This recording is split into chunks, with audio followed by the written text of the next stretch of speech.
Hey YouTube, today I am going to do a full review of the Walther PPS 9mm. So first we'll look at what comes in the box. Box comes with these two snap closed. Open it up. We have the Walther PPS 9mm. An 8-round mag and a 7-round mag and a adjustable back strap. This is the large back strap. I have the small back strap on the weapon already. So let's take it out, do a safety test. No magazine. Magazine well is empty. Chamber is empty. You can see the barrel. Put my finger in it. No round. Alright, now let's get down to this review. Take the magazine out here. Magazine is also empty, as is this magazine. There is no ammo in this room. Actually, right now there's no ammo in the house. So, this is a Walther PPS 9mm. It is a concealed carry style weapon that is a little bit bigger than your normal concealed carry, however not for 9mm. It is 6 inches long from front to back, but it's only 0.9 inches wide. I know what I'm pointing the gun at, it's only my laptop. I really don't care. The slide's very thin. It's very nice to hold on the body in an IWB holster. And the handle's just as thin. It looks a little fat in the trigger frame, but it's not. It's not at all. I mean, wrap your hand around it. Feels fine. My finger's about as long as the frame. Not bad. Sits on the outside of the trigger guard if I wanted to, but I always keep it up here just for safety's sake. Now, there are a few things that you should watch out for when buying a Walther.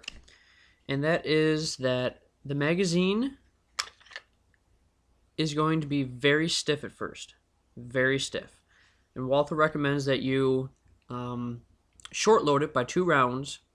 For the first 100 to 200 rounds, 200 rounds is probably better. So this is not a gun you can take out of the box, stick on your waistband, and feel that like you've got this. This is a gun you're going to need to take to the range or sit here and, as stupid as it sounds, rack the slide. Just keep racking the slide. It's so tight because it's so small and it has to be racked. It has to loosen up. I bought this used at Seneca Gun Sports on Seneca Lake in New York for $500 flat. The serial number, I called Walther and gave them the serial number, and they told me that it left their manufacturing facility March 31st, 2011. So this being November of 2011, that means this gun is about 8 months old, give or take. So I think I got a pretty good deal on it, especially when Gander Mountain has these guns going right now for $600 used. I got mine at $500. Paid the guy cash, walked out with the Walther. So it's a neat little gun. I haven't been able to get to the range yet to test out the range function of this weapon. However, takedown was one of my main reasons for purchasing this pistol. Besides the fact that Glocks have the exact same takedown with this small lever here, the Glock is just too wide. The Glock's about 1.2 inches, about 1.25 inches wide at the slide. They have a very thick slide. And this is 0.9 inches wide at the slide. Much easier to conceal. Much slimmer profile. Fits against the body nicely. I just didn't want a Glock. Every semi-auto now comes with the integrated Picatinny rail, so that's no problem finding that. I can put a tactical light on here. I can put a laser on here. I'm not going to because I use this for CCW. So I'm going to just stick with the PPS itself. Now in order to take it down, I'm going to take a little pressure off the spring and pull down these two levers right here. And I'm going to push forward on the slide. Now the gun does have to be decocked, and the gun also has to have the magazine out of it in order to be taken down, both of which can be, well, decocking, you can just put it in a safe position, fire the trigger, point it back, decocked. The mag, obviously, mag release. We'll get to that in a second. Now with it taken down, it's just like any regular semi-auto. Take the spring out, take the barrel out, and you have spring, barrel, slide, frame, magazine. Very simple, very straightforward, very Glock-like. So, in order to reassemble, slip the barrel in, lock that down, take your spring, round end with a little flange. This thing always gives me an issue. And then slide it back on here. But before we do that, I want to tell you guys that the slide stop right here, the Walthers used to have a problem. The PPSs had a little bit of a problem in 2008, 2009, 2010, where inside here, let's see if I can get you a good view of it. Inside right here, you see a little spring and a bar going over the top of that spring. Well, that little spring didn't used to have the bar going over top of it, and the spring would jump its seat, and the slide would stick open with every shot. Obviously not very reliable, and people were getting upset. So, Smith & Wesson decided to put a bar to stop it from jumping its seat.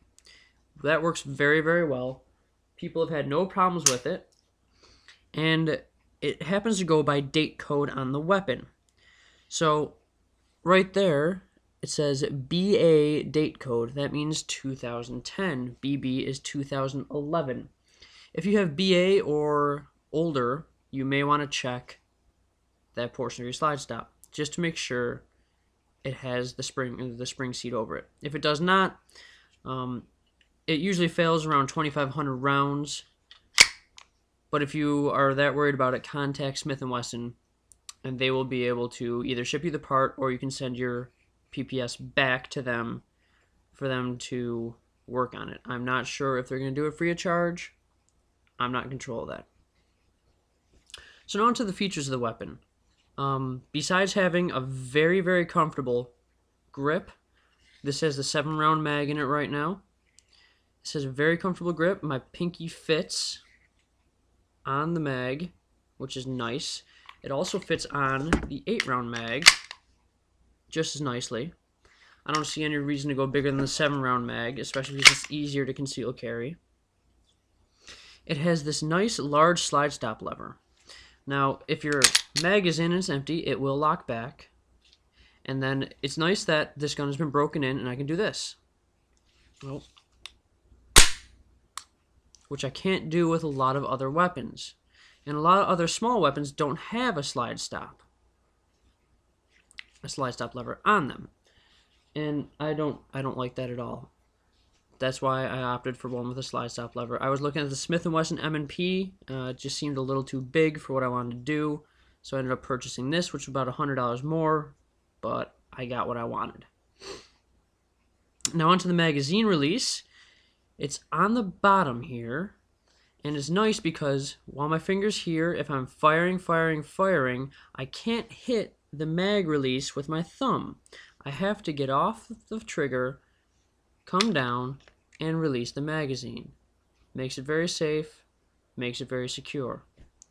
So, if you guys have any questions about the PPS 9mm or the 40 Smith & Wesson, both are the same weapon, just with different magazines, please drop me a line, a comment, a message, something like that, and I will be able to help you guys out. Alrighty, thanks for watching.